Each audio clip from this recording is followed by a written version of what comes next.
할렐루야. 네. 오늘 여러분과 함께 전도자에 관한 이야기를 좀 나누려고 합니다.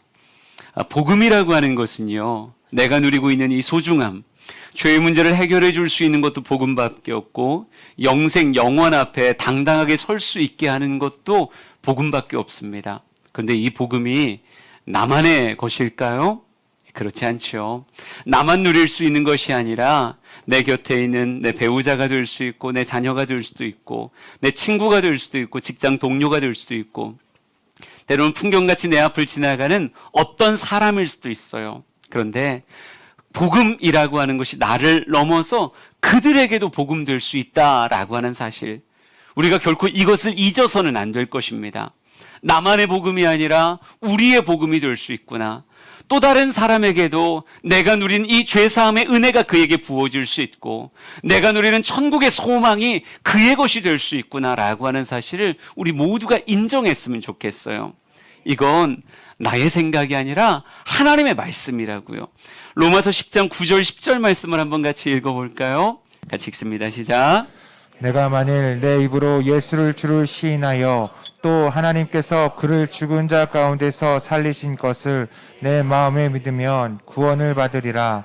사람이 마음으로 믿어 의에 이르고 입으로 시인하여 구원에 이르느니라. 아멘. 네. 강조되는 것이 무엇일까요? 내가라고 말하고 있어요. 너의 입으로 또 너의 마음으로 믿으면 구원을 받으리라, 이렇게 말하고 있습니다.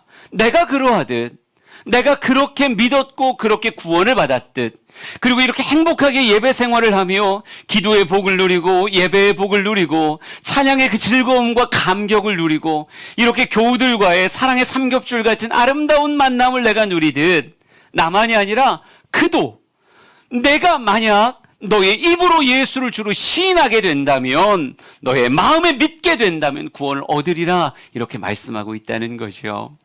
우리 사랑하는 모든 성도들을 통해서 복음이 흘러가게 되기를 원합니다. 누구라도 마음으로 믿고 정말 입술로 시인하면 구원에 이르게 되는데, 성경은 또한 이렇게 우리에게 가르쳐 줍니다. 로마서 10장 13절에서 15절도 한번 읽어볼게요. 우리 크게 읽습니다. 시작. 누구든지 주의 이름을 부르는 자는 구원을 받으리라. 그런즉 그들이 믿지 아니하는 이를 어찌 부르리요? 듣지도 못한 이를 어찌 믿으리요? 전파하는 자가 없이 어찌 들으리요? 보내심을 받지 아니하였으면 어찌 전파하리요? 기록된 바 아름답도다. 좋은 소식을 전하는 자들의 발이여 함과 같으니라. 아멘. 아멘. 다시 강조합니다. 누구든지예요. 그 누구든지라고 하는 말은 꼭 백지수표 같습니다. 그 가운데 어떤 이름을 집어넣어도 다 참이 되어지는 기가 막힌 표현이 누구든지죠. 누구든지 주의 이름을 부르게 되면 구원을 받게 될 것인데, 성경 거기다 이렇게 말하고 있어요. 그럼 누가 주의 이름을 부를 수 있는가라고 말할 때 성경은 말합니다. 믿지 아니하는 이를 어찌 부르겠느냐. 그럼 이렇게 되는 거예요. 믿음이 있어야 누구를 부르게 되고 주의 이름을 부르게 되고, 주의 이름을 부르게 되면 구원을 받게 되어지는 거죠. 그러면 누가 믿게 되느냐라고 말할 땐 이렇게 말합니다. 듣지도 못한 이를 어찌 믿으리요? 라고 이렇게 말하고 있어요. 여러분, 믿음은 어디서 오죠? 들음에서 오죠. 믿음은 들음에서 와요. 그러니까 듣는 자가 믿게 되고 믿는 자가 부르게 되며 부르는 자가 구원을 얻게 되는 것입니다. 여러분, 그런데 성경은 또 이렇게 말합니다. 그럼 누가 듣게 될 것인가? 라고 말할 때 전파하는 자가 없이 어찌 들으리요? 라고 이렇게 말하고 있어요. 그럼 계속 붙여보면 어떻게 되는 거예요? 전파하는 자가 있어야 듣게 되고, 듣는 자가 믿게 되고, 믿는 자가 부르게 되고, 부르는 자가 구원을 얻게 되는 것입니다. 아멘이십니까? 그래요. 전파하는 자로 시작해서 도미노 하나하나가 넘어가듯, 전파할 때 믿게 되고, 믿게 될 때 듣게 되고, 듣게 될 때 믿게 되고, 믿게 될 때 부르게 되고, 부르게 될 때 구원을 얻게 된다, 이렇게 말하고 있어요. 근데 주님께서는 우리에게 이렇게 말씀합니다. 보내심을 받지 않았으면 어찌 전파하리요? 우리가 분명히 인정해야 되는 건 무엇이냐면, 하나님은 이 거룩한 도미노의 시작되길 원하시며 복음을 만드시고 복음의 수혜자들을 무엇하셨냐면 파송하셨다는 거예요. 내가 너희들을 통해 예루살렘 온 유대 사마리아 땅끝, 너희 한 사람 한 사람을 시작점으로 해서 예루살렘, 온 유대, 사마리아 땅끝까지 복음이 전파되기를 원하기에 내가 너희를 파송하노라 라고 하는, 여러분 지상 대명령이라고 하는 건요 어떤 특별한 사람에게 주어진 것이 아니라 이 땅에서 복음을 누리고 있는 모든 사람을 포함하고 있는 하나님의 말씀입니다. 그래요, 주님은 여러분 모두를 파송하셨다고요. 전도를 잘하는 전도사님만 하는 게 아니고, 목사만 하는 게 아니고, 전도부, 난 특별한 은사가 있지, 전도부에게만 주신 이야기가 아니고, 내가 복음을 누리고 있는 모든 자라면 주님은 이렇게 말하고 있어요. 내가 너희를 보낸다.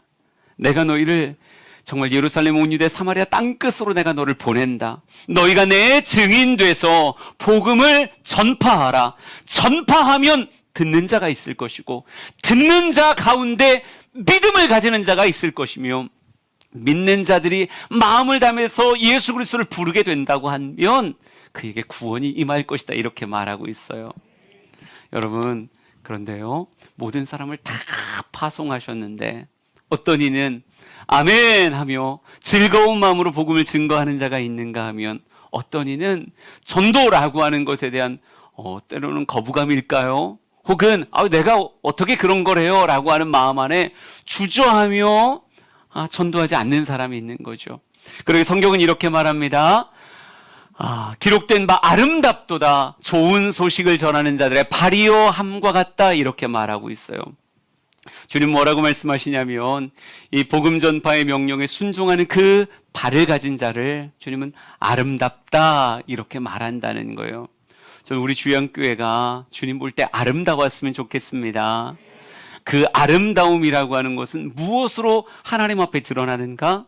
복음을 증거하여 수많은 영혼들에게 생명이 흘러가게 만드는 교회, 전도라고 하는 이름이 부끄럽지 않고 전도라고 하는 것을 통해서 영혼 살리기를 기뻐하는 교회를 주님 이렇게 말씀하신다고요. 아름다운 교회다. 참 아름다운 성도다. 참 아름다운 모임이다. 이렇게 말씀한다는 거죠. 우리 사랑하는 성도들이 이 전도의 아름다운 것에 동참할 수 있게 되기를 원합니다. 고린도전서 1장 21절도 한번 읽어볼게요. 시작. 하나님의 지혜에 있어서는 이 세상이 자기 지혜로 하나님을 알지 못하므로 하나님께서 전도에 미련한 것으로 믿는 자들을 구원하시기를 기뻐하셨도다. 아멘. 짧은 지식으로 이렇게 표현해 볼게요. 불교와 기독교의 가장 큰 차이가 뭘까라고 말하면, 불교는요 득도라는 걸 한대요. 득도에 세탈하게 되어지는 건데, 그게 어찌 보면 폭포를 바라보는 그런 수련의 마음, 수양의 마음, 혹은 점을 찍어놓고 그 점이 수박만해질 때까지 바라보면 어느 순간 깨달음이 임한다고 하더라고요. 어느 순간 깨달음이 임하면 붓다가 되어지는 거예요. 그런데 이건 불교에서 말하는 이야기고, 우리 기독교에서는 이렇게 말합니다. 그 누구도 하나님의 지혜에 있어서는 이 세상이 자기 지혜로 하나님을 알지 못한다. 그 누구도 스스로 깨달아서 하나님을 알고 복음을 아는 일은 없다는 거예요. 반드시 무엇을 따라? 하나님께서는 전도에 미련한 것으로 믿는 자들을 구원하기를 기뻐하셨다, 이렇게 말하고 있어요. 여러분, 기독교는요 무엇을 따라 흘러가는가? 복음 전파라고 하는, 세상 사람들이 전도라고 하는 걸 혹 미련하게 볼 수 있어요. 예? 전도라고 하는 것에 대해서 굳이 이렇게 말로 복음을 이야기하고 교회 가자고 손 내밀고 그렇게 안 하면 안 돼. 그런 거 사람 부담스럽게 하는데, 그냥 당신이 햇볕 정책같이 그냥 따뜻하게 그를 향해 사랑을 전하고 있으면 언젠간 마음이 열려 주님 앞에 오겠지. 우리 가운데서 그렇게 표현하는 사람들 많거든요. 전도하는 거 부담스러워. 전도하는 현장들 그 마음 사람 서로 어렵게 만드는 거야. 그런데 성경은 이렇게 말하고 있어요. 전도해야, 복음을 당신의 입술로 증거할 수 있어야 무엇 된다? 그에게 생명이 흘러가게 된다. 당신이 그것을 미련하다 혹 이야기하면, 입을 닫으면 한 영혼 한 영혼이 구원되는 역사가 더디게 된다, 이렇게 말한다고요. 그러기에 우리 사랑하는 성도들이요, 하나님의 지혜는 전도로 흘러가는 거구나. 우리들도 잘 생각해 보세요. 우리가 어쩌다가 예수 믿은 거예요? 어쩌다가 이 복음을 누리며 이 신앙생활의 복을 소유하게 된 겁니까?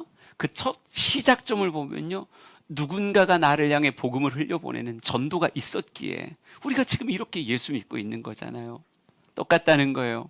주님은 내가 그렇게 되었듯이 이제 나를 통해 예루살렘 온 유대 사마리아 땅끝까지 복음이 흘러가는 귀한 역사를 원하고 계십니다. 그리고 그 모습을 아름답다라고 말한다는 거죠. 그러기에 우리 사랑하는 성도들이 늘 변하지 않는 고백 속에 하나님, 나는 전도자입니다. 복음을 흘려보내는, 복음을 모든 사람들에게 전하는 전도자이길 원합니다. 이 고백이 사라지지 않았으면 좋겠어요. 왜? 여러분 안에 무수한 가능성이 있거든요. 10부장, 50부장, 100부장, 1000부장의 가능성. 여러분으로 인해서 10명이 주님 앞에 돌아올 수도 있고요. 또 어떤 사람을 통해서 50명, 어떤 사람에겐 100명, 어떤 사람에겐 1000명의 영혼을 돌이킬 수 있는 그런 아름다운 생명력이 여러분에게 있거든요. 여러분, 저와 여러분이 이 땅의 삶을 그저 방임하는 것이 아니라 내 인생이 품을 수 있는 귀한 가치 중에 생명 살리는 영혼, 복음을 통해 영혼을 구원하는 삶이라고 하는 아주 멋진 가치를 여러분의 삶에 반드시 심어가는 우리 모두가 되었으면 참 좋겠습니다. 그래서 우리는 전도자가 될까 안 될까 이걸 고민하는 사람이 아니라 어떤 전도자가 될까라고 하는 걸 고민하는 사람들이에요. 아멘이십니까? 그렇죠. 우리는 전도할까 말까를 고민하는 수준이면 주의 함께 처음 와본 사람인 거예요. 할까 말까가 아니라 어떤 전도자가 될까라고 이야기할 때 성경 안에 얼마나 많은 전도자 이름들이 쫙 나열되어 있던가요? 그 중에 우리 주양의 성도들이 모델로 삼았으면 좋겠다 고백하는 사람은 바울이라고 하는 인물을 여러분에게 다시 한번 소개하려고 합니다. 바울 같은 전도자라고 표현하거든요. 우리 사랑하는 성도들에게 나도 바울 같은 전도자가 돼야 되겠다. 예? 그 아름다움에 내가 동참되었으면 좋겠다. 이런 결심이 있었으면 좋겠어요. 그래서 오늘 다시 한번 설명하려고요. 바울 같은 전도자가 어떤 사람이냐? 우리 성경 말씀 읽어봅시다. 로마서 1장 15절에서 16절입니다. 같이 읽죠. 시작. 그러므로 나는 할 수 있는 대로 로마에 있는 너희에게로 복음 전하기를 원하노라. 내가 복음을 부끄러워하지 아니하노니 이 복음은 모든 믿는 자에게 구원을 주시는 하나님의 능력이 됨이라. 먼저는 유대인에게요 그리고 헬라인에게로다. 아멘. 바울이라고 하는 사람을 저는 이렇게 표현할 거예요. 복음의 가치를 아는 사람이다라고 말하고 싶습니다. 이렇게 말하네요. 할 수 있는 대로 난 복음 전하기를 원한다. 할 수 있는 대로. 그러면서 이렇게 표현하고 있어요. 나는 복음이 부끄럽지 않다. 왜냐하면 이 복음은 모든 믿는 자에게 구원을 주시는 하나님의 능력이 되기 때문에 라고 말하고 있습니다. 여러분 어떠세요? 복음이라고 하는 그 단어 앞에 여러분 혹시 부끄럽습니까? 교회 간다는 게 부끄러우세요? 이 코로나 시대가 여러분에게 온갖 프레임을 씌우고 있는 건 사실인데 그렇다고 해서 성경이 부끄러워지고 예수 믿는다는 게 부끄러워지고 교회 간다는 게 혹 부끄럽습니까? 그러면 여러분이 지금 복음을 누리고 있지만 그 누림에 대한 가치에 대해서 여러분이 아직 확증 못 받은 그런 모습이라고 말하고 싶어요. 복음은 그 어느 시대, 그 어느 현장에서도 결코 부끄럽지 않은 겁니다. 오히려 자랑스러운 것이고 내가 이 땅에 무언가 한마디의 말을 남긴다면 가장 정말 선명하게 남길 수 있는 말이 예수 그리스도의 복음이라고 말할 수 있어요. 성경의 요나를 보다 보니까 그런 생각 들더라고요. 요나도 분명히 전도자죠. 큰 성읍 니느웨를 구원할 사명을 가지고 하나님이 그를 파송하시잖아요. 그런데 복음이라고 하는 것에 대한 가치를 그가 제대로 이해하지 못하고 아직 누리지 못하니까 무엇했어요? 니느웨로 가라 그랬는데 다시스로 도망갔잖아요. 물론 하나님이 여러 가지 우여곡절을 통해서 그의 걸음을 옮기십니다. 풍랑이 일어나기도 했고요. 때로는 물고기가 그를 삼키기도 했어요. 근데 그가 가서 심판의 메시지를 전하고 사람들에게 경각심이 되었죠. 수많은 왕부터 일반 백성들까지 다 죄를 뒤집어 쓰고 회개하며 하나님 앞에 돌아왔어요. 하나님의 큰 기쁨이 그곳에 임했죠. 근데 참 안타까운 건 요나는 그 하나님의 기쁨에 동참하지 못하더라고요. 저 니느웨 백성들, 우리나라 사람들 괴롭히던 사람들인데 다 망했으면 좋겠다, 이 생각 가지고 하나님 심판하시기로 했으니까 심판하셔야죠, 어서 빨리 심판하세요 라고 말하며 언덕 위에 올라가서 언제 망하나 내가 볼 거예요 씩씩거리며 분노에 가득 찬 모습으로 언덕 위에서 그들을 바라보고 있더라고요. 그는 전도자였지만 뭘 누리지 못하고 있어요? 복음의 참된 의미를 누리지 못하고 있어요. 복음의 진짜 가치를 그는 모르고 있다고요. 오죽 답답하면 하나님이 뭐라고 말씀하십니까? 야, 너는 하룻밤 잠깐 나타나서 너에게 유익이 되었던 박농쿨도 그렇게 아끼는데 이 니느웨는 좌우를 분별하지 못하는 자가 12만 명이다. 어찌 이 큰 성읍이 망한다는 것에 대해서 내가 어찌 아파하지 않겠느냐? 여러분, 요나서의 아픔은 뭐냐면요, 그런 하나님의 진심이 그에게 쏟아지고 있으면서도 요나의 수긍이 기록되어 있지 않다는 거예요. 참 안타까운 건 오늘날 복음을 누리며 복음의 그 열매 안에서의 신앙생활을 하고 있으면서도 그 신앙생활의 가치를 아직도 공감하지 못하는, 그저 시간이 남아서 교회 오는 것 마냥 하도 아내가 가자고 해서, 하도 남편이 가자고 해서, 하도 부모님이 가자고 해서 억지로 끌려 나온 양 신앙생활하는 사람이 아직도 있다는 거죠. 저는 아직 제대로 맛보지 못해서 그런다고 생각해요. 제대로 맛본다면 이게 이렇게 기가 막힌 맛이구나 라고 하는 걸 안다면 복음이 부끄럽지 않을 텐데, 할 수 있는 대로 복음을 전파하길 원할 텐데, 니느웨가 아니라 저 다시스도 또 보내주세요, 거기서도 복음 전하게. 요나가 진짜 깨달았다면 이런 말들이 있겠죠. 바울이라고 하는 사람은요, 이런 삶의 특징을 가지고 있어요. 갈라디아서 1장 15절에서 18절입니다. 좀 길지만 상상하면서 한번 읽어보세요. 시작. 그러나 내 어머니의 태로부터 나를 택정하시고 그의 은혜로 나를 부르시니가 그의 아들을 이방에 전하기 위하여 그를 내 속에 나타내시기를 기뻐하셨을 때에 내가 곧 혈육과 의논하지 아니하고 또 나보다 먼저 사도된 자들을 만나려고 예루살렘으로 가지 아니하고 아라비아로 갔다가 다시 다메섹으로 돌아갔노라. 그 후 3년 만에 내가 게바를 방문하려고 예루살렘에 올라가서 그와 함께 15일을 머무는 동안. 아멘. 바울이라고 하는 사람은 굉장히 신비합니다. 이 사람 체험으로 하나님 만난 사람이거든요. 다메섹으로 가던 길에 큰 빛, 광채 가운데 예수 그리스도의 찾아오심을 경험한 이 사람 체험파 성도였어요. 한때는 복음을 오해하던 자였고 예수 믿는 사람들 다 잡아다 죽여야 돼, 아주 극심하게 예수의 복음에 대해서 잘못된 선입견을 가진 사람이었어요. 근데 한순간에 진짜 살아계신 하나님의 아들이구나 라고 하는 걸 그 빛나는 광채 가운데 알게 된 겁니다. 그런데요, 그 광채 가운데 참 신비한 건 사도 바울이 수면 아래로 내려갔다가 어느 순간 툭 올라와요. 그걸 오늘 성경 말씀엔 그 후 3년 만에 예루살렘으로 올라왔다라고 이렇게 표현하고 있어요.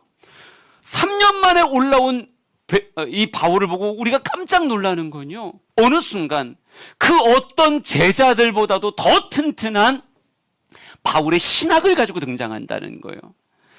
신약 성경의 대부분이 바울의 서신입니다. 바울의 서신 안에 십자가의 의미와 부활의 의미와 성도의 삶에 대한 아주 진귀한 보물 같은 말씀들이 이 안에 정말 가득해요.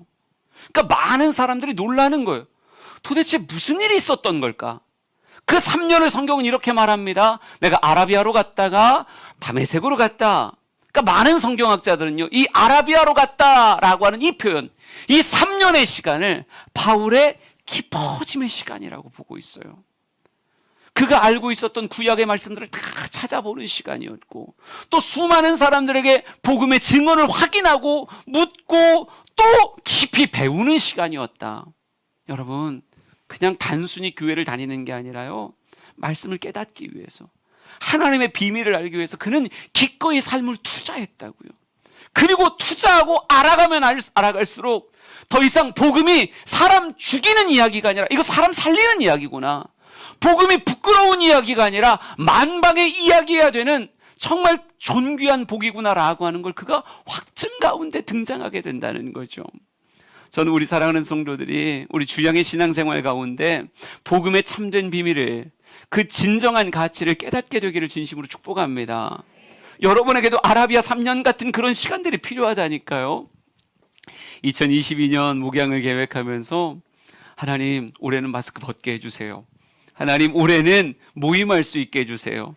당장 집합 제한이라도 조금 풀리면 그냥 목양 계획표에는 이미 써놨어요. 기적의 20일도 써놓고 날짜도 잡아놓고 뭐 아무한테도 허락 안 받았는데 그냥 나 혼자 써놓고 할 수 있으면 내 하리라.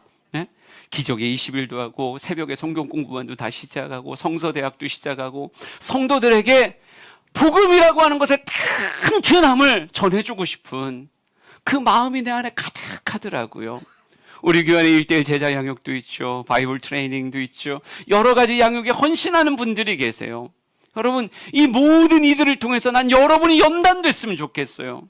그냥 나는 거절을 못해서 그냥 교회 와서 앉아 있었어 이랬던 사람이, 야, 복음에 하나님의 비밀이 담겨져 있구나, 복음 안에 내 생명이 담겨져 있구나, 이걸 알아가는 귀한 복이 있기를 원합니다. 사도 바울이 왜 이렇게 복음이라고 하는 것을 드러내는 인생이 되었는가? 복음 안에 가치를 깨달았기 때문에 그래요. 그의 연단의 과정을 통해서 복음의 가치를 깨달았기 때문에. 모든 사람을 매혹시킬 만한 비밀이 예수 그리스도의 복음 안에 담겨져 있습니다. 여러분이 이걸 간직하고 소유해서 신앙생활하는 귀한 역사가 있기를 축복합니다. 복음을 알고 누리게 되길 진심으로 축복합니다. 또한요, 바울은 어떤 전도자였는가? 로마서 9장 3절 말씀 한번 읽어볼게요. 같이 읽습니다. 시작. 나의 형제 곧 고륙의 친척을 위하여 내 자신이 저주를 받아 그리스도에게서 끊어질지라도 원하는 바로라. 아멘. 저는 이 말씀 묵상하면서요, 사도 바울은 정말 영혼을 사랑하는 사람이구나, 이게 새삼스럽게 느껴졌어요. 저주를 받아 그리스도에게서 끊어진다라고 하는 표현은요, 아주 쉽게 말하면 지옥 간다는 표현이에요. 근데 바울이 내가 그럴지라도 원한다. 무엇이 된다면? 내 고륙의 친척이라고 말하는 이 유대인들이 다 복음을 받아들이고 예수 그리스도 앞으로 나아갈 수만 있다면, 그때 어쩔 수 없는 삭스로 내가 그렇게 버림받게 되고 저주를 받게 된다고 한다면, 차라리 내가 죽어서라도, 내가 저주를 받아서라도 징검다리가 될 수 있다면 난 너희들이 그렇게 됐으면 좋겠다. 여러분, 이게 보통 마음일까요? 아니라니까요. 정말 영혼을 사랑하는 마음, 그거 없이는 이런 표현이 있을 수가 없어요. 여러분, 집에 불이 났다고 생각해 보자고요. 집에 시뻘건 불이 붙었어요. 나는 이미 피해 있었는데 우리 사랑하는 딸들이 아직도 그 화염 가운데 집에 있다고 생각해 보자고요. 여러분, 그러면 난 나왔으니 괜찮아. 어떤 부모가 이럴 수 있어요? 아니, 소방관이 소매를 잡아도 그거 뿌리치고라도 내가 그 안에 들어가서 내 사랑하는 딸을 건질 수만 있다면, 여러분, 뛰어드는 게 사랑하는 아비의 마음 아닐까요? 그렇죠. 뛰어들어야죠. 뛰어들어서라도 내 사랑하는 딸 밀쳐내고 내가 거기서 쓰러지는 한이 있어도, 여러분, 그게 너무나 마땅한 마음인데 그게 지금 누구 안에 보이는가? 사도 바울 안에 보여진다는 거예요. 난 이게 지나가는 정말 얼큰하게 술 취한 아저씨들이 얘기했다면, 가끔 그런 사람들이 있더라고요. 나 지옥 갈 거야. 나 그냥 지옥이 더 재밌대. 온갖 재밌는 사람 다 지옥 갔대요. 그냥 천국은 가면 그냥 다 성경책 펴고 그냥 재미 하나도 없대요. 몰라서 그래요. 천국이 얼마나 재밌는지도 몰라서 그러고 지옥이 얼마나 무서운 곳인지도 몰라서 그래요. 여러분, 근데 바울은 아는 사람이라니까요. 바울 서신 보다 보면 삼층천의 이야기가 나와요. 내가 한 사람을 안다고 말하면서 삼층천, 천국을 다녀온 이야기가 쭉 기록되어져 있어요. 여러분, 그거 모든 성경학자들이요, 바울이 자기 얘기하는 거라고 그래요. 교만하지 않으려고 남 이야기처럼 이야기하지만 실제로는 자기 이야기다. 바울은 천국을 본 사람이고 느낀 사람이에요. 그 반대되는 지옥도 아는 사람이죠. 그런 그가 내가 저주를 받아 그리스도에게서 끊어질지라도 원한다라고 이야기하는 건 그들을 향한 진짜 사랑이 배어져 있는 거예요. 여러분, 목회하면서 가슴 아픈 게 뭐냐면요, 마음이 식는다는 거예요. 영혼을 향한 마음이 자꾸 식어요. 여러분은 그런 거 못 느끼세요? 한때 내 사랑하는 자녀들, 내 가족들, 내 친구들, 저 사람 예수 믿어야 되는데 주님 앞에 서서 기도만 할 때면 늘 눈물이 솟고, 하나님 저 영혼 주 앞에 서게 해주세요. 저 영혼 주 앞에 서게 해주세요. 내가 부족합니다 주님. 제 입술 사용해 주시고 제 손길 사용해 주세요. 이런 애끓는 마음이 있었는데 어느 순간 그 완강 앞에서 내 마음이 자꾸 식어요. 자꾸 식으면서 어느 순간 나나 예수 잘 믿으면 되지, 나나 교회 생활 잘하면 되지, 이런 마음이 들어와요. 여러분, 바울은요 이 사랑의 마음이 시간이 갈수록 더해갔던 사람이에요. 우리 사랑하는 성도들이 바울 같은 전도자였으면 좋겠습니다. 그리스도의 사랑이 우리의 마음에 부음받기를 원해요. 그렇게 영혼 사랑하는 마음이 우리 안에 부어지기를, 우리가 기도하고 매달릴 때 하나님 영혼을 향한 마음이 부어지게 해주세요. 우리 사랑하는 목자들에게, 목원들을 향한 사랑의 마음이 막 부음받아졌으면 좋겠어요. 지난주에 참 은혜로운 이야기를 들었어요. 한 목장 안에서 참 품기 어려워서 목사님 이 사람 좀 이렇게 좀 해주셔요, 이렇게 했었는데 그게 많이 찔림이 됐나 봐요. 얼마나 아프셨는지 나중에 얘기해서 목사님 다시 넣어주세요. 제가 진짜 잘 섬겨볼 테니까 다시 넣어주세요. 근데 그 마음을 바라보면서 그래, 예수님 마음이다. 여러분, 어떤 영혼들은요 품기가 참 어려운 영혼이 있어요. 예, 참 어려운, 말 한마디 하기도 어렵고 행동하기도 참 어렵고, 예, 꼭 고슴도치 같이 안으려고 해도 따끔따끔하게 찔릴 때가 굉장히 많다고요. 그런데 하나님, 주님 주시는 마음 안에서 제가 다시 한번 안아볼게요, 다시 한번 사랑해 볼게요 라고 이야기하는데 나보다 낫구나, 목사보다 나은 사람들이다, 참 고마운 분들이다는 생각이 들었어요. 여러분, 바울 같은 전도자 어떤 사람일까요? 그리스도의 사랑이 그의 마음에 부음바 되어서 영혼을 진정 사랑하는 사람. 사도 바울은 이게 립서비스가 아니었어요. 고린도 후서에 바울의 행적을 이렇게 묘사합니다. 그들이 그리스도의 일꾼이냐 정신없는 말을 하거니와 나는 더욱 그러하다. 내가 수고를 넘치도록 하고 옥에 갇히기도 더 많이 하고 매도 수없이 맞고 여러 번 죽을 뻔하였으니 유대인들에게 40에 하나가 만매를 5번 맞았고 3번 태장으로 맞고 1번 돌로 맞고 3번 파선하고 일주일을 깊은 바다에서 지냈으며 여러 번 여행하면서 강의 위험, 강도의 위험, 동족의 위험, 이방인의 위험, 신의 위험, 광야의 위험, 바다의 위험, 거짓 형제 중에 위험을 당하고 수고했으며 여러 번 자지 못하고 줄이고 목마르고 여러 번 굶고 춥고 헐벗었노라. 이 외의 일은 고사하고 아직도 날마다 내 속에 눌리는 일이 있으니 곧 모든 교회를 위하여 염려하는 것이다. 사도 바울은요 그렇게 사랑하면서 그의 사랑을 받아들이지 아니하는 자들을 향해서도 여전히 그래도 사랑하려고 하는 기가 막힌 사람이었다고요. 어찌 복음이 흘러가는 통로되지 않을 수 있겠습니까? 저 우리 사랑하는 주영의 성도들이 그런 전도자가 되었으면 좋겠습니다. 요한복음 12장 24절 말씀을 읽어볼게요. 시작. 내가 진실로 진실로 너희에게 이르노니 한 알의 밀이 땅에 떨어져 죽지 아니하면 한 알 그대로 있고 죽으면 많은 열매를 맺느니라. 아멘. 어느 순간 예수님의 말씀이 사도 바울의 삶에 담겼죠. 죽어야 많은 열매를 맺는구나. 내가 살면 한 알 그대로 있어요. 근데 죽어야 많은 열매를 맺는구나. 때로는 자존심이 죽어야 되고 때로는 내 안에 욕망이 죽어야 되고 인정받음이 죽어야 많은 열매가 맺어지는구나. 사도 바울은 오늘 본문에도 할 수 있는 대로라고 표현했었잖아요. 예, 할 수 있는 대로 많은 열매를 위해서 자신이 죽는 인생을 살아왔더라고요. 고전 8장 13절, 9장 19절 말씀을 보여드릴게요. 우리 같이 읽어봅시다. 시작. 그러므로 만일 음식이 내 형제로 실족하게 한다면 나는 영원히 고기를 먹지 아니하여 내 형제를 실족하지 않게 하리라. 내가 모든 사람에게서 자유로우나 스스로 모든 사람에게 종이 된 것은 더 많은 사람을 얻고자 함이라. 아멘. 그 당시에 믿는 사람들 가운데 하나의 논란거리가 있었습니다.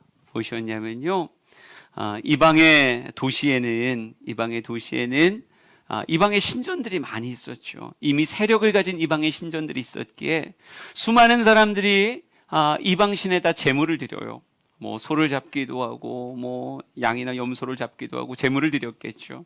근데 그 제물이 그 신전에서 다 소화가 되지 않으니까 이게 뒤로 나와서 일반 시장에서 그냥 팔려지는 거예요.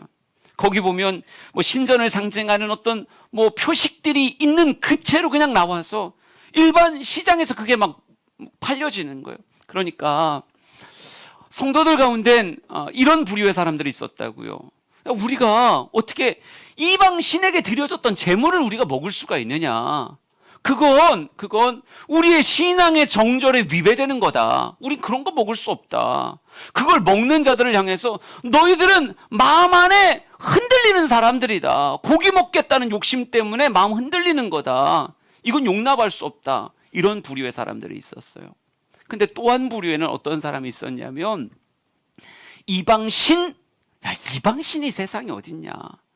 그 사람이 아무리 정교한 솜씨로 깎아 만들었다고 해서 바알의 이름을 붙였다고 그 나무 조각이 진짜 바알이 되냐? 거기다 아세라의 이름을 붙였다고 그 돌이 진짜 아세라가 되는 거냐? 아니다.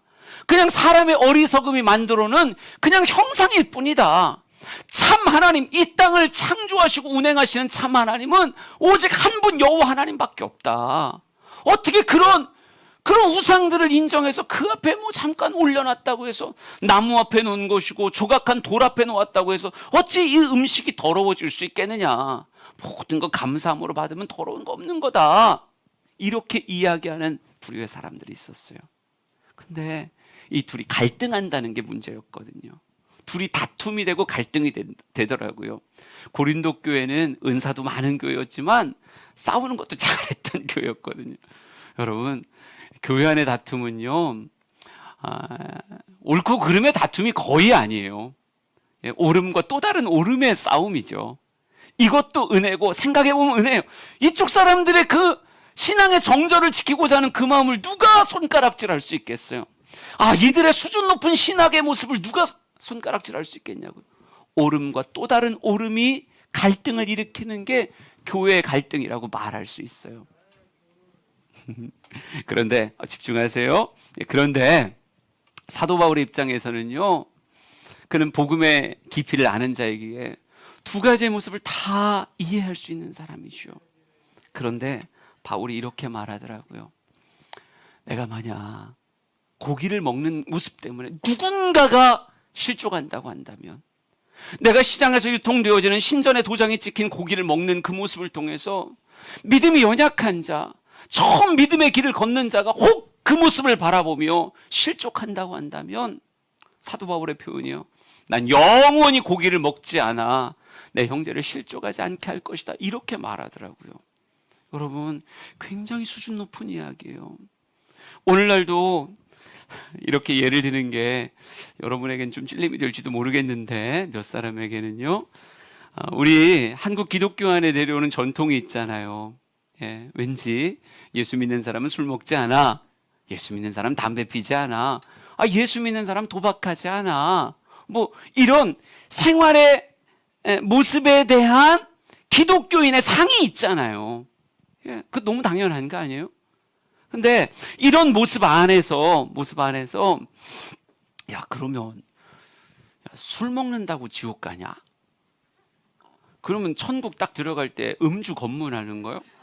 그래서 알코올 지수가 인생의 적정 포인트가 되면 못 들어오네요, 그냥 죄송합니다, 그냥 지옥 가세요, 이렇게. 천국에서 니코틴 검사하고 이런다는 얘기는 못 들어봤잖아요. 성경에서 그런 걸 못 찾아봤거든요. 예수 그리스도를 주라 시인하는 자가 천국 가는 거지, 니코틴 검사에 합격한 사람이 들어가고 뭐 이건 아니거든요. 이런 용감한 의식을 가지고 있는 목회자가 있다고 칩시다. 그게 저라고 하자고요. 그래서 오늘 길을 걸어가는데 그냥 얼큰하게 취한 거예요. 비틀비틀 하는데 우리 주권사님을 딱 만났네. 너무 권사님 반가워서 목사님 그랬는데, 아이고 권사님 안녕하세요. 근데 술 냄새가 팍 나는 거예요. 권사님, 그럼 상처 안 받을 자신 있으세요? 싫어요. 저도 싫어요. 그런 목사 싫어요. 너무 당연하죠. 제가 그래서 안 먹는 거예요. 내 싫다고 할 걸 내가 아니까, 우리 권사님이 싫어요 할 거 아니까 내가 술을 못 먹겠어요? 먹으면 먹는 거지. 그런데 안 먹으려고요. 제가 인사를 하는데 현성무 권사님 길에서 만나서 인사를 하는데 아유 권사님 안녕하세요. 근데 담배값이 뚝 떨어져요. 그리고 권사님 상처 안 받을 자신 있어요? 아유 목사님 어서 주스셨나? 애써 막 그걸 합리화하려고 별 생각을 다 해도 아닌 것 같아. 툭 튀어 떨어지는 게 아닌 것 같아. 어느 순간 악수하는데 이쪽이 손이 그냥 뭔가 물든 것 같아. 우리 권사님 실족할 거라고요. 제가요 담배를 못 피워서 못 피우는 게 아니고 그래요. 여러분 영혼을 섬기기 위해서 나를 축소한다는 거, 나를 죽인다는 거, 여러분 그게 쉬운 일은 아니에요. 나는 오늘 성경 말씀 보면서 너무 감사한 건 고기 먹는다고 실족은 안 하죠, 여러분. 난 이게 너무 감사해요. 여러분이 오늘날도 목사님이 고기를 먹어. 목사님이 고기를 먹어. 그래서 실족하면 나는 이제 돼지고기도 못 먹고 소고기도 못 먹고 고등어도 못 먹고 이렇게 될 뻔했는데 그래도 이미 그런 건 아니잖아요. 그게 얼마나 감사하냐고요. 술 못 먹는 두 사람이 있다고 치자고요. 한 사람은 난 술 왜 먹는지 모르겠어. 술 한 잔만 먹어도 얼굴이 빨개지고 머리가 먹어지러지라고 그 다음날 속이 막 울렁울렁하고 몸에도 안 좋다는 그 술을 왜 먹나 모르겠어. 그냥 술 먹는 것들은 이해가 안 가. 이러는 금주의 사람이 있고 또 한 사람은 남들이 술 먹는 거 보면 같이 침이 넘. 아이고 야 시원하겠다 야. 아이고 맛있겠다. 엄청 침이 꼴딱꼴딱 넘어가는 사람이 있다고 치자고요. 그런데 이 사람은 사도바울과 같은 심정으로 내가 권사인데 술 먹는 모습 보이면 집사들이 상처받잖아요. 내가 집사인데 내가 담배 피는 모습 보면 우리 성도들 상처받잖아요. 이래서 부단히 참는 금주금연하는 사람이 있다고 치자고요. 여러분 어떤 사람이 수준이 높은 사람이에요? 누가 바울 닮은 사람입니까? 복음의 장애물이 없겠다. 복음의 장애물이 없이 하기 위해서 내 안에 유혹은 있지만 그 유혹을 잡아내고 이겨내는 사람이 더 높은 수준의 사람이라고 말할 수 있어요. 나는 하늘의 밀이 땅에 떨어져 죽어야 많은 열매를 맺는구나. 사도 바울은 그래서 고기도 안 먹는 사람이 되었고요. 또 이렇게 말해요. 내가 모든 사람에게 자유로우나 스스로 모든 사람에게 종이 된 것은 더 많은 사람을 얻고자 함이라. 여러분 그 시대는 이 종이라고 하는 단어가 상상의 단어가 아니에요. 가끔 로마 시대를 배경으로 한 외국 드라마 같은 거 한번 봐보세요. 그때 종들이 노예들이 어떤 모습으로 묘사되는가. 개인의 모든 인격이나 감정이나 심지어 수치심까지도 그들에겐 허락되지 않았었어요. 그게 종이란 단어라고요. 사도 바울은 로마의 시대를 살고 있었던 한 사람입니다. 그는 굉장히 부유한 집안이었고 많은 종들을 누리고 있었을 확률이 굉장히 커요. 그런데 그가 복음을 진짜 깨닫고 나서는 내가 종과 같이 살리라. 영혼을 얻을 수 있다면 내가 종과 같이 살리라. 이런 마음으로 살아가더라고요. 우리 사랑하는 성도들이 내가 죽어야 열매를 맺는구나. 여러분 그게 어찌 쉽겠어요. 그게 어떻게 쉽겠어요. 나이를 먹어가면 먹어갈수록 어렵던데. 그런데 우리 사랑하는 성도들이 복음을 위하여 나를 제한하고 축소할 수 있는 바울과 같은 전도자가 되었으면 좋겠습니다. 마지막으로 하나만 볼게요. 사도행전 19장 12절입니다. 읽죠. 시작. 심지어 사람들이 바울의 몸에서 손수건이나 앞치마를 가져다가 병든 사람에게 얹으면 그 병이 떠나고 악기도 나가더라. 아멘. 굉장히 매력적인 단어가 심지어라는 단어예요. 제가 가끔 얘기하죠. 이 심지어가 사도행전 초반부를 이끌어가는 베드로에게도 한번 붙어 있어요. 심지어라고 말하며 사람들을 경악하게 하는 하나님의 능력이 베드로의 삶에 나타났거든요. 근데 사도행전 후반부를 이끌어가는 바울에게도 동일하게 써 있더라고요. 심지어 바울의 몸에서 손수건이나 앞치마를 가져다가 병든 사람에게 얹으면, 귀신 들린 자에게 얹으면 그 병이 떠나고 악귀도 떠나더라. 여러분, 하나님이 그를 얼마나 쓰길 원하셨으면, 또 그래도 될 만한 신앙의 수준을 가진 자였으면 이렇게 마음껏 사용하실까? 여러분이 진짜 영혼을 사랑하는 전도자로서 사역한다면 여러분의 기도의 권세가 달라질 거예요. 여러분의 삶에 맺어지는 열매가 달라질 거예요. 주님은 그렇게 여러분의 삶을 사용하실 겁니다. 이제는 저 예비군에서도 안 불러줘요. 근데 전쟁 나도 저 안 가나 봐요. 나 이렇게 건강한데 나라가 더 이상 나를 필요 없다고 얘기해요. 그런데 현역으로 군복무했고 나중에 뭐 예비군이 되고 민방위가 되고 뭐 이렇게 됐겠죠. 네, 훈련받다가 되게 재밌었던 경험이, 저는 2군이었거든요. 이게 군대로 얘기하면 이제 약간 후방 쪽에 있는 부대에서 근무를 했었어요. 저희 부대가 지급받은 개인 화기는 M16이라고 하는 소총이었어요. M16 소총 딱 들고 그렇게 했죠. K1, K2라고 하는 우리나라가 만든 동그라미 2개 맞추면 다 맞는다는 기가 막힌 총이 있어요. 그건 우리 부대에선 중대장님 딱 한 명만 그 총 갖고 있었어요.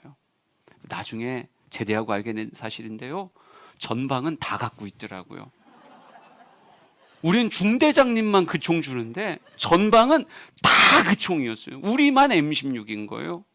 그리고 나중에 예비군 훈련하다 깜짝 놀란 게요, 민방위인가 예비군인가 끌려갔다가 거기서 개인 화기를 불출해 준다고 쫙 주는데 뭘 준지 아세요? 칼빈 소총을 줬어요. 여자들 이러니까 군대 다 가야 돼요. 이 예화를 이해하려면 여러분을 다 군대로 보내요. 칼빈 소총은 6.25 때 썼다는 전설의 총이에요. 6.25 때 쓴 총들을 우리한테 나눠주더니, 아이고 아저씨들 저 야산 가서 1시간 있다 내려오세요. 그래갖고 우리 총 질질 끌고 가가지고 우리 야산에서 1시간 동안 있으면서 한 얘기가 뭔지 아세요? 이 총이 나갈 거냐, 과연 이 총을 땡기면 총알이 나가냐 안 나가냐에 따라서 서로 막 얘기하고, 무슨 총 썼어요? 이런 얘기하다가 1시간 후에 내려왔어요. 야, 그렇구나.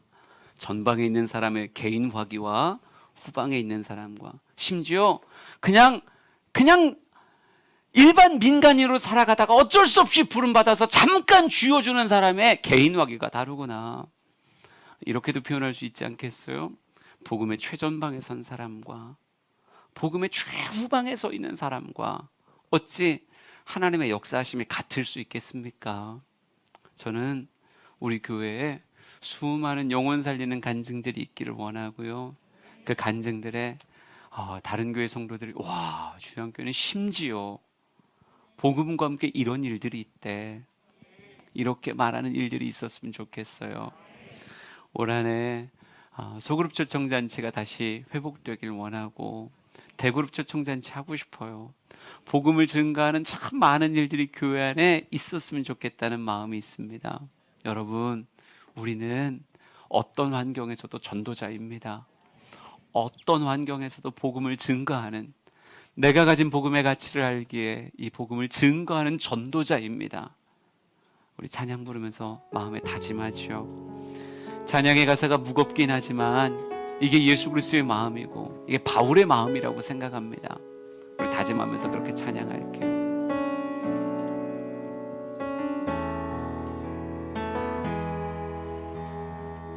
사망의 그늘에 앉아 죽어가는 나의 백성들, 절망과 굶주림에 갇힌 저들은 내 마음에 오랜 슬픔, 고통의 멍에에 매여 울고 있는 나의 자녀들, 나는 이제 일어나 저들의 멍에를 날 걷고 눈물 씻기기 원하는데 누가 내게 부르짖어 저들을 구원케 할까 누가 나를 위해 가서 나의 사랑을 전할까 나는 이제 보기 원하네 나의 자녀들 사랑하는 그날 깊은 찬송 소리 하늘에 웃음소리 온 땅 가득한 그날 누가 내게 부르짖어 누가 내게 부르짖어 저들을 구원케 할까 저리를 구원케 할까 누가 나를 위해 가서 누가 나를 위해 가서 나의 사랑을 전할까 나의 사랑을 전할까 나는 이제 보기 원하네 나의 자녀를 사랑하는 그날 깊은 찬송 소리 하늘에 웃음소리 온 땅 가득한 그날 우리 함께 같이 기도합시다. 하나님 바울과 같은 전도자의 마음을 내게 주시옵소서 우리 목장해 주시옵소서 우리 선교회에 부어주시옵소서 주여 한번 부르짖고 같이 기도합니다. 주여 오 하나님 영원한 영혼에 대한 아버지 있기를 간절히 소망합니다. 영혼을 사랑하는 자가 되게 하옵소서 영혼을 귀히 여기는 자가 되게 하옵소서 복음의 가치를 알기에 복음의 가치를 알기에 복음의 가치를 알기에 아버지 예수 그리스도의 복음을 증거하는 자가 되길 원합니다. 나만 누리는 것이 아니라 내 친구들 내 가족들 내 사랑하는 이웃들이 누리게 되기를 원합니다. 하나님 나를 그렇게 사용하여 주시옵소서 나를 그렇게 사용하여 주시옵소서 온 유대 사마리아 땅끝까지 이르러 복음이 진행되기를 원합니다. 예루살렘 유대 사마리아 땅끝을 복음의 역사가 있기를 원합니다. 아버지요 우리를 그렇게 사용하소서 그렇게 사용하소서 나의 자녀를 사랑하는 함께 예배하며 함께 축제하며 하나님 앞에서 영원된 역사가 우리 가운데 있게 주님을 사랑합니다.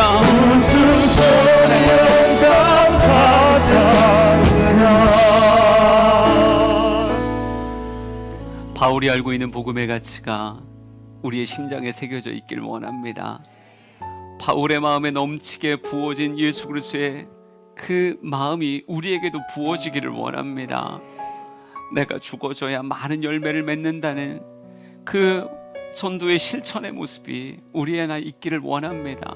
하나님 나의 삶이 생명의 부양자로 쓰임받기를 원하오니 생명 살리는 자로 쓰임받기를 원하오니 내 가족 내 친구들 내 사랑하는 이웃들이 주 앞에 서게 하여 주시고 나만 예배를 누리고 기도를 누리고 찬양을 누리는 것이 아니라 다 함께 이 복을 누리게 하옵소서. 다 함께 이 복을 누리게 하옵소서. 이제는 예수 그리스도의 은혜와 하나님 아버지 크신 사랑하심과 성령님의 감화 감동하심이 영혼을 가슴에 품은 전도자들 머리 위에 영원토록 함께 하시길 간절히 축원하옵나이다. 아멘.